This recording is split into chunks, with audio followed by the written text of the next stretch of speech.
రాజమండ్రిలో తొలిసారిగా AP cabinet సమావేశమైంది. నవ్యాంధ్ర కొత్త రాజధాని నిర్మాణం, పుష్కరాల నిర్వహణ ప్రధాన ఎజెండాగా మంత్రివర్గం చర్చిస్తోంది. చేనేత కార్మికుల రుణమాఫీ, వర్షాకాల అసెంబ్లీ సమావేశాలు, ఆగస్టు 15 వేడుకల నిర్వహణపై కేబినెట్లో చర్చించే అవకాశం ఉంది.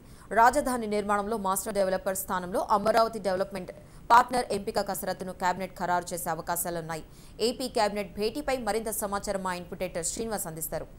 శ్రీనివాస్, 2.5 గంటలుగా ఏపీ కేబినెట్ సమావేశం కొనసాగుతోంది. ప్రధానంగా 2 అంశాలకు సంబంధించి ఈ రోజు చర్చ కొనసాగుతున్న పరిస్థితి ఉంది. కేబినెట్ సమావేశం ప్రారంభమైన తర్వాత మొదటి రోజు ఏదైతే దురదృష్టకర సంఘటన జరిగిందో 27 మంది యాత్రికులు ప్రాణాలు కోల్పోయిన సంఘటనను ఈ రోజు కేబినెట్ సమావేశం ప్రారంభం కాగానే తలుచుకుని ఆ 27 మంది ఆత్మశాంతి కోసం 2 నిమిషాలు మంత్రివర్గం మౌనం పాటించింది.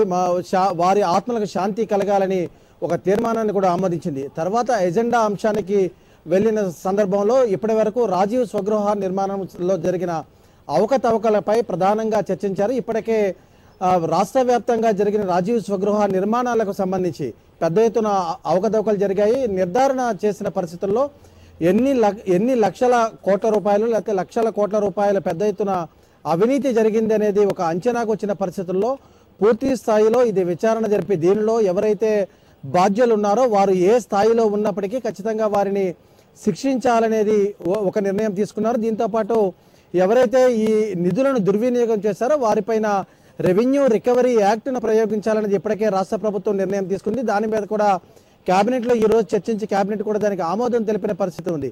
మొత్తంగా కూడా అవినీతిని పూర్తిగా ప్రక్షాళన చేయాలనే దిశగా ఈరోజు కేబినెట్లో దానిపైన చర్చ జరుగుతోంది.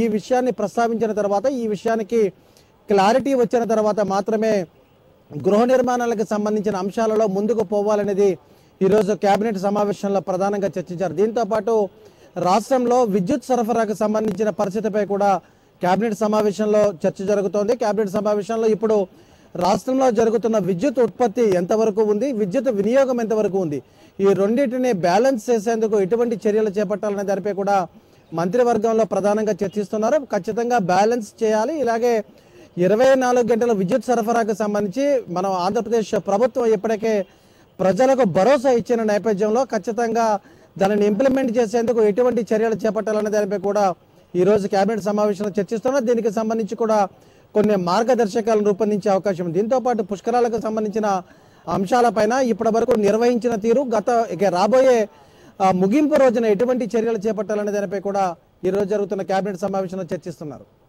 Right, okay Srinivas. ఇక హైదరాబాద్